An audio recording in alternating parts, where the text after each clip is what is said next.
Hello and welcome to highlights of the Atlas Copco Timbertrack 400, round 3 of the ABSA Off-Road Championship at Richmond in KwaZulu-Natal.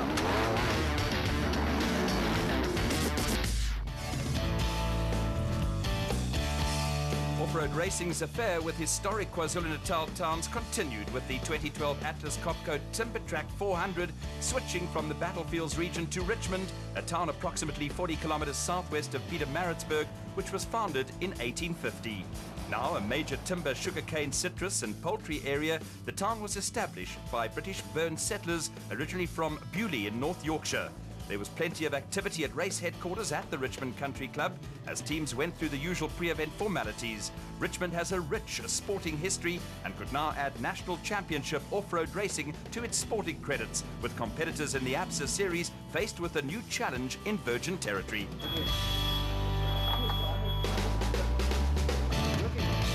Atlas Copco sponsoring this event. We are really thankful for them sponsoring it. And it brings a bit of extra pressure. You get your big clients, corporate clients, want the results, and that it's always in the back of your mind. They want that, so yeah, you're coming out with a different game plan, saying like that, keep it cool, keep it calm, but still try and get a good result for the sponsors there. The pit area was an impressive sight from the air, with the new race offering competitors a level playing field. It's a new race for everybody. I actually spoke to the regional oaks as well. They never did a race here. So I believe it's very technical, and there's some lurkers and big rocks, and I see there's a lot of drop-offs. So the plan would be to use your head, especially on the prologue, finish it, because that's important at this stage of the year, and for the points for the year, is to finish and as high up as possible. A star of the future was a little bashful at start procedures for the Donaldson Prologue as that got underway. The Prologue is run on Friday before races and determines grid positions. For the second time in the ABSA Off-Road Championship, a new start procedure was in place, with the top 40 drivers in the production and special vehicle categories split into 4 groups of 10 based on a seeding system. To level the playing field, a rotation system determines which group starts first. The route for the 55-kilometer prologue took crews into the Umkomaas River Valley and included forest, sugarcane and mountain sections that provided for plenty of contrasts.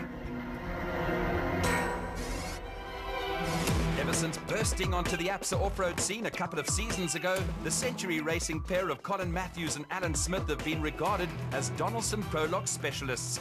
They were added again on the Atlas Copco Timbertrack, with the pair blitzing the rest of the special vehicle field. The Century Racing CR3 runs in Class P, with Matthews and Smith nearly 3 minutes faster than the first of the Class A cars. And just look at those drop-offs.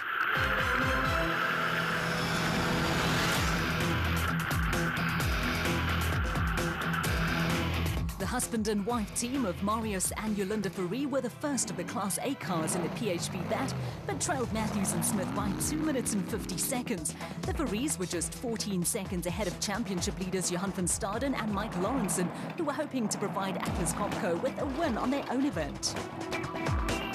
Another steady performance took the Pretoria-based father and son team of Nardus and Louis Alberts into 4th place in the Rapsa bat. Workmanlike performances in the first 2 events of the season left the Alberts pair handily placed in the special vehicle and Class A title races. Now around 6 years old, the Rapsa car was the first of the mid-engine back models to be built.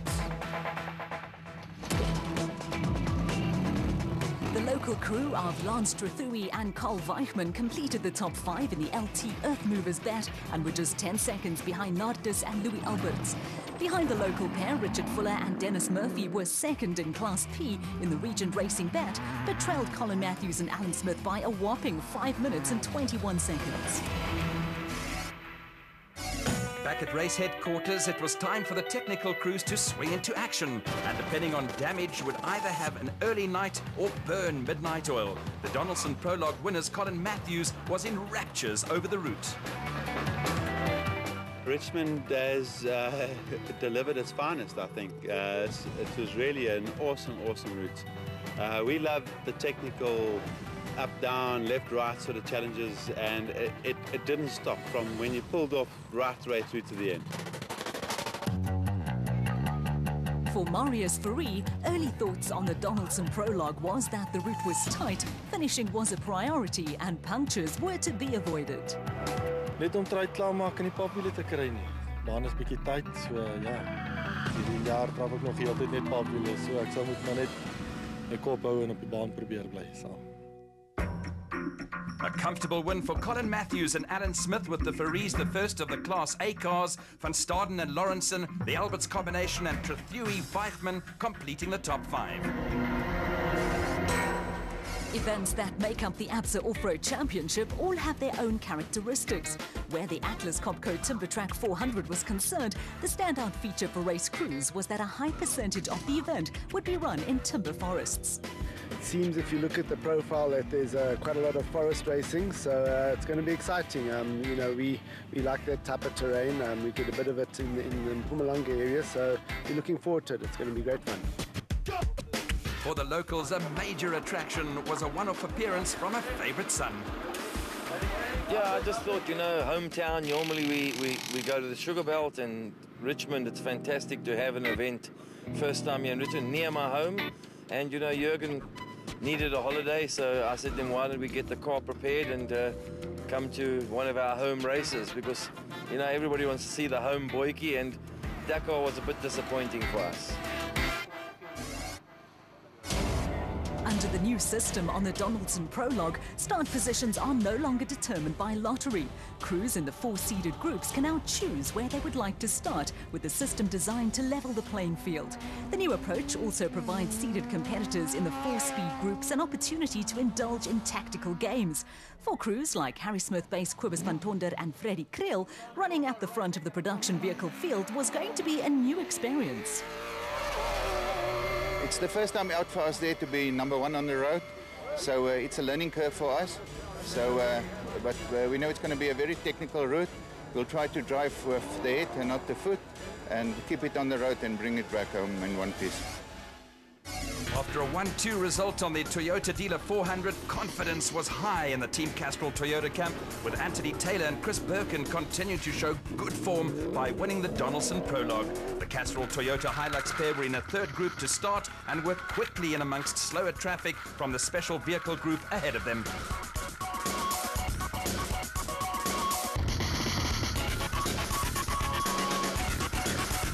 With Toyota Dealer 400 winners Duncan Force and Rob Howie only 16 seconds behind Taylor and Birkin, the Castrol Toyota team fired some early warning shots across the bows of the rest of the opposition.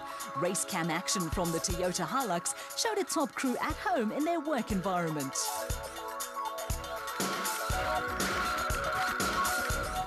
Local enthusiasts had plenty to cheer when local legend Alfie Cox and the German co-driver Jürgen Schroeder brought the BS Laser Nissan Navara home in third place. The gap between the Toyota and the Nissan was just 8 seconds.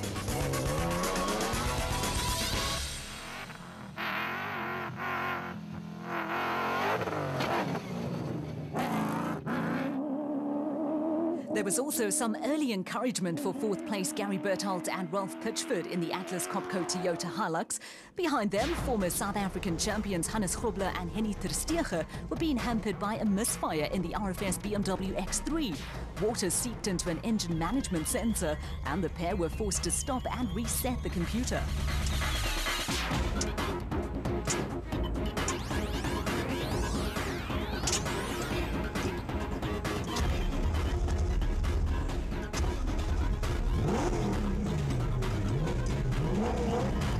Race headquarters, Hannes Grobler estimated the problem had cost him around 2 minutes. Behind the RFS BMW, a tight battle developed between the Rubicon Ford range of Lou de Bruin and Rian Greiling, the international Toyota Hilux of SA champions Jannie Visser and Joks Leroux, and the Rubicon Toyota of Vicky Labuskachny and Rikus Erasmus. And the finish less than a half a minute covered the 3 crews.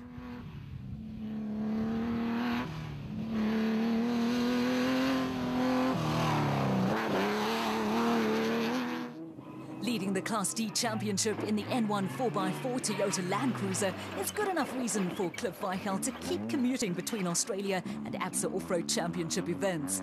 Weichelt and Johan Smelberger had moved ahead of the Unifreight Ford Ranger of Cobus van Tonder and Freddie Kriel, who were also delayed with an engine problem.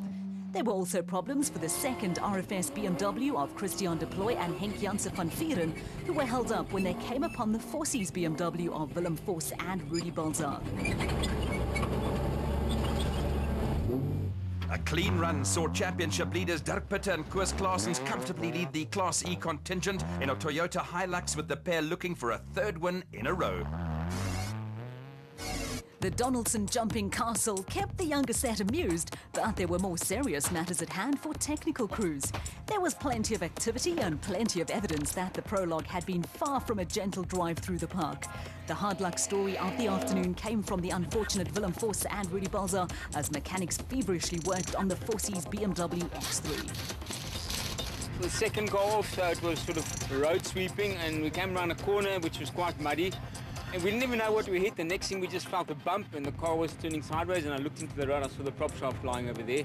And then we got out, we had a log this side, which is right next to the road, was covered in a bit of grass and things, and we just, with the mud, we just slipped and hit it. There were plenty of smiles in the Ford Racing pit, but technicians were also hard at work. What was a home race for the Pietermaritzburg-based team had turned into something of a nightmare, with both Chris Visser and Jaapie Badenhorst and Lance Woolrich and Ward Huxtable off to rocky starts. So far, not so good, eh? Unfortunately, Lance and Ward hit a big rock, which I think a lot of competitors do. Did at least about 7 kilometers in, and they damaged the lower suspension arm quite badly, so we're busy changing that, so unfortunately they didn't finish the prologue.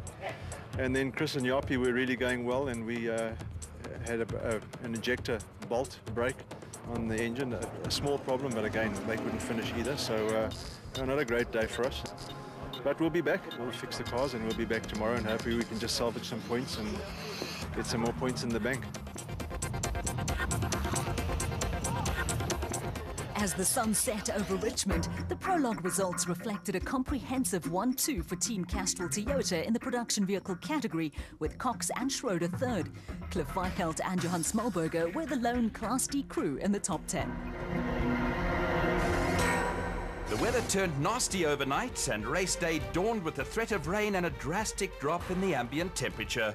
A drop or two of rain out on a route that had already turned out to be challenging would make life a little interesting for crews. Clerk of the course Rex Boreham and race officials were already discussing contingency plans should weather conditions further deteriorate.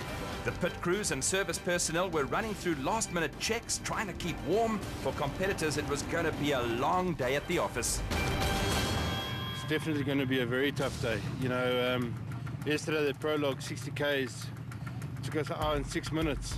It's long. You know, normally we're doing about 50 minutes, 45-50 minutes, so it's going to be a long day in the office. Off-road racing is a family-orientated sport with plenty of camaraderie. There is also a great deal of interaction between competitors and enthusiasts who mix freely as the cars are lined up for the start. Tension starts to build as the minutes tick away for the start, but there were no signs of pre-race nerves from Century Racing's Colin Matthews and Alan Smith as they waited to lead the field away on the Atlas Copco Timbertrack 400.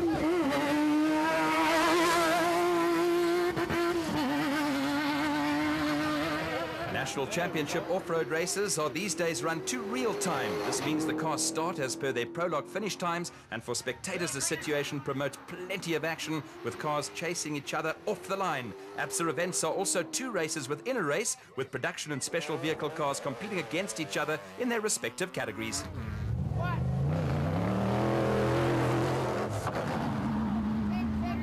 And Mike Lawson on the bus, spec 5.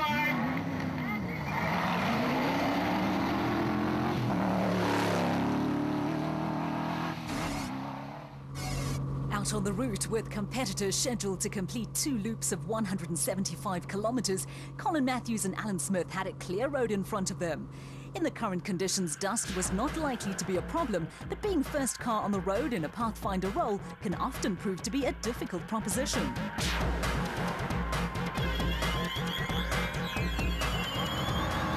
The Team Castrol Toyota Hilux of Anthony Taylor and Chris Birkin was the first of the production vehicles, with Taylor complaining before the start of not feeling well. Problems for a below-par Taylor and Birkin were compounded. They were forced to pull off the track with an early puncture. With Taylor and Birkin temporarily out of action, the second Team Castrol Toyota of Duncan Voss and Rob Howie moved into an early lead in the production vehicle category.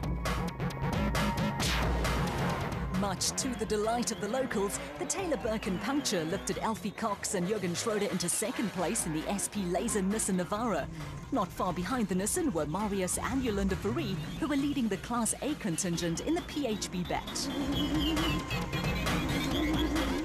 A good start to the day was to go pear-shaped for overall Special Vehicle Championship leaders Johan van Staden and Mike Lawrenson in the Atlas Copco bat, and crews were too busy to take in some spectacular KZN scenery. Van Staden and Lawrenson were being chased by Gary Bertelt and Ralph Pitchford, who were progressing steadily, and Hannes Grobler and Henny Testeger with whoopie-doos on the section of route resembling a motocross circuit. Local pair Lance Trethewey and Carl Weichman in the LT Earthmovers bat were in familiar surroundings, and hot on their heels was the Zarko Magnum of Wilmer and Stadtbase brothers Lawrence and Gerard du Plessis. Slippery conditions were keeping crews on their toes. The elegant fuel porter of reigning SA champions Herman and Wichard Sulwald picked up a place, whilst former SA champions Quinton and Cully Sulwald also picked up a place in the second elegant fuel entry when Nick and Ryan Harper moved over in the Motorite Revo 4x4. Behind them, another local crew in Daniel Brooks and Tom Lawson were having a steady run in the Ducatis Property Management bat. Reigning production vehicle champions Jannie Visser and Joks Leroux were looking for their first points of the season. Nardus and Louis Albert had lost a couple of places, and for the region racing pair of Richard Fuller and Dennis Murphy, it was the end of the road. Is it? Right up top, broken down, what happened? Took a right rear wheel off. Right rear wheel off? Yeah, into gate post. Oh, shit. And I think it's a bit of slippery grass, and back end of the car got a bit loose, and yeah, unfortunately you step a small margin off the track here and you pay the price, unfortunately. So that's it. The next crew to run into problems were Pikkie Labuskaghni and Rikus Erasmus in the Rubicon Racing Toyota Hilux. A puncture also forced them to pull off the track and find a safe place to change a wheel, with a couple of young enthusiasts looking on.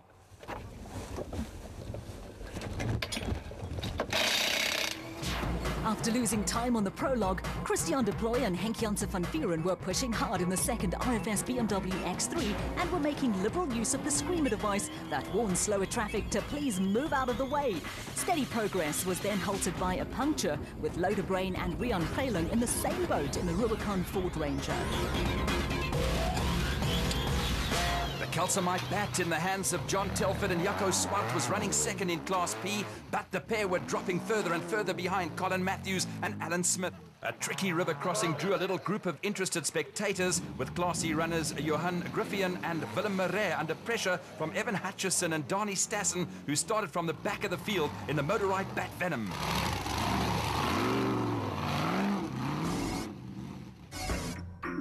The opening section of the race route was the same as for the prologue.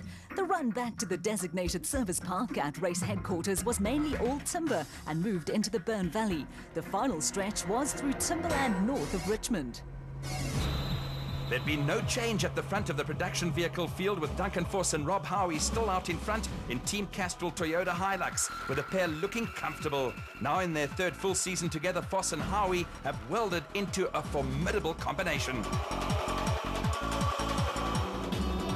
Local hopes were still running high, with Elfie Cox and Jürgen Schroeder firmly ensconced in second place in the PS Laser Nissan Navara, although it was sometimes tough going on the slippery forest roads. Cox and Schroeder had moved ahead of special vehicle leaders Colin Matthews and Alan Smith, and behind them the Atlas Copco Toyota Hilux of Gary Bertelt and Ralph Pitchford had moved ahead of the factory Castrol Toyota of an unwell Anthony Taylor and Chris Birkin. Taylor and Birkin did not put up any resistance and sportingly allowed Bertelt and Pitchford to go past. Also part of a small train of cars were Marius and Yolanda Fourie, who were running second in the special vehicle category and first in Class A. Chasing the Fouries in the elegant fuel porter were Herman and Wichard Sulwald.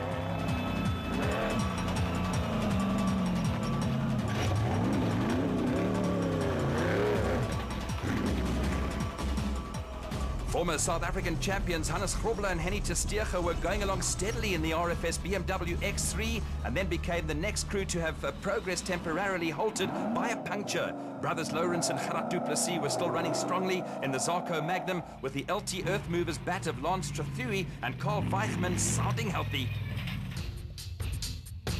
The father and son team of Nick and Ryan Harper are coming to grips with the four-wheel drive Motorite Revo and were having their best run of the season, while up ahead an energetic Kali Sowald was now cast in the role of traffic controller.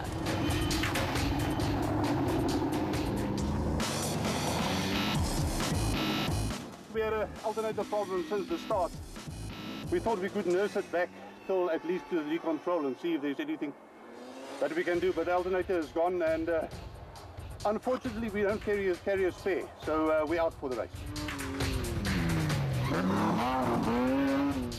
An entertaining dice had developed between the 4x4 Mega World Toyota Hilux of Dion Venter and Ian Palmer, who were being chased by Christian de Plooy and Henk Janssen van Vieren in the second RFS BMW X3. A little cameo performance came to an end when Venter and Palmer pulled off the road to check on a power steering problem, and the RFS pair were gifted a place.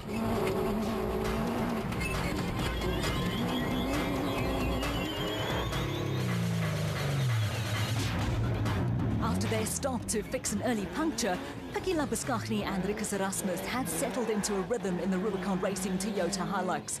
The Wilmaranstad pair were running ahead of Bloemfontein crew Lodebrain and Rian Hreiling in the Rubicon Ford Ranger. A little miscalculation cost them a couple of seconds, with the pair starting to come under a little pressure from Class E leaders Dirk Pitter and Koos Claessens in a Toyota Hilux.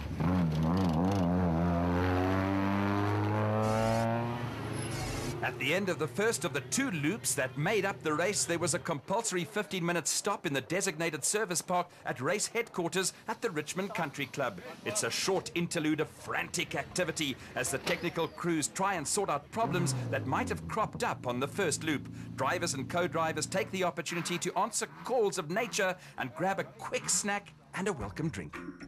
In the production vehicle category, Force and Howie held a 43-second lead over Cox and Schrader, with Berthold and Pitchford nearly 2 minutes further back. And Aileen Taylor and Birken and Grobler ter Steege completed the top 5. The Century Racing pair of Colin Matthews and Alan Smith were the first of the special vehicles into the designated service park, but crews and race officials were now casting anxious glances at the weather. Matthews and Smith were nearly 4 minutes ahead of the Faries, with Harriman and Wichard Soelwalds another 3 minutes further adrift. The Duplessis brothers and Trethewey and Weichman completed the top 5 in the special vehicle standings.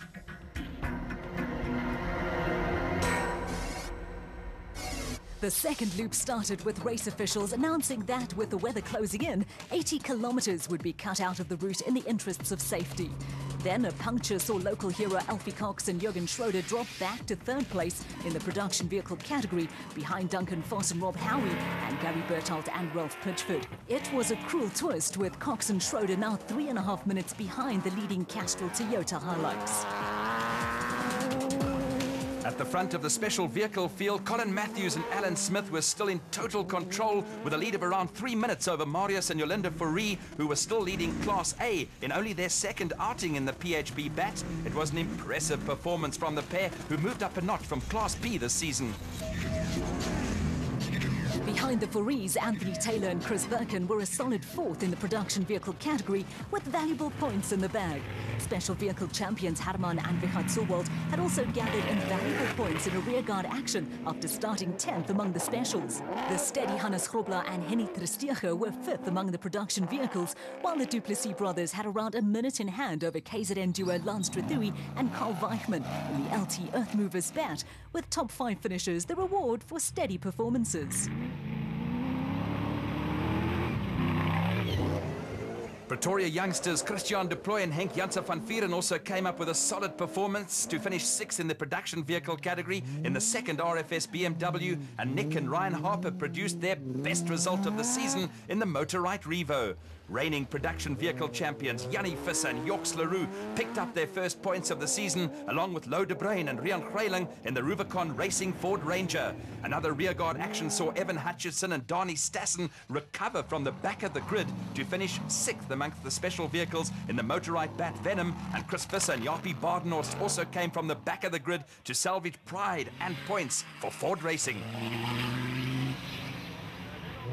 A spate of punctures knocked Cliff Weichelt and Johan Smallberger out of the Class D equation, but new leaders Johan and Werner Horn were not without their problems in the Mullilan Toyota Land Cruiser. The Horn brothers needed a tow out of a deep ditch, and there was success for KZN when local pair of Rowan Lamb and Lionel Parker scored a maiden national championship win by taking Class E honours in the ex-factory Ford Ranger.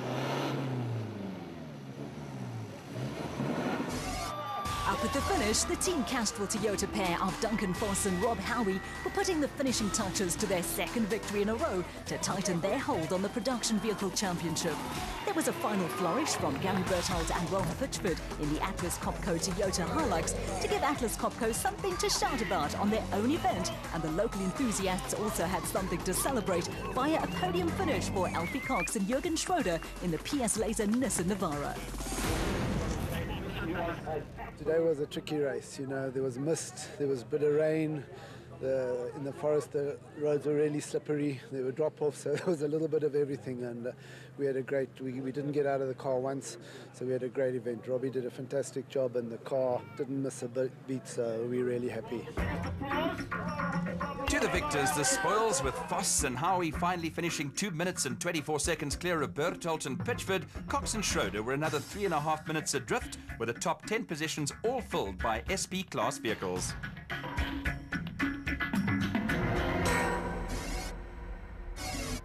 A little off-road history was made when Colin Matthews and Alan Smith crossed the line to become the first crew from the Class P ranks to win 2 national events overall. The Century Racing crew were followed home by Marius and Jolinda Fourie, who scored their first Class A victory, with reigning Special Vehicle champions Herman and Richard Sowald taking the final podium place. We did have a good feeling that we would do well with a very tight technical route like this was. But you know, the Natal Off-Road Motor Club, they did an exceptional job here. They marked it unbelievably well. There were arrows, there were signs, there was bunching everywhere. It was really, really a very, very well marked track. Overall victory also secured a third straight Class B triumph for Colin Matthews and Alan Smith. With the traditional bubbly starting to flow, final results gave Matthews and Smith a win over the Fouries by a little over 3 minutes. The Solwarts were 6 minutes behind the leaders, with top 10 finishes for other Class P crews in Telford and Swart and Kutsia and Sandra Labuskachny.